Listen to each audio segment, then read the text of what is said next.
friends! Today we're making gazpacho.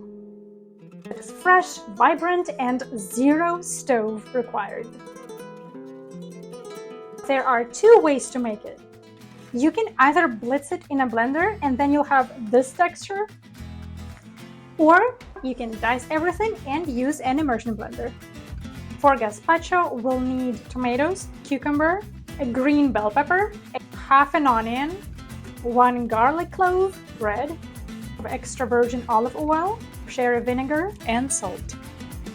And today we'll use the immersion blender.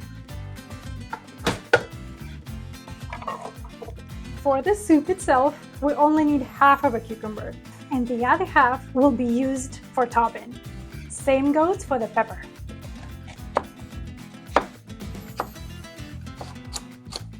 Now we've cut everything, we're gonna add olive oil, vinegar, and salt. And now we're gonna puree it. This is the result. Now we need to chill it in the fridge for at least an hour and we can enjoy it.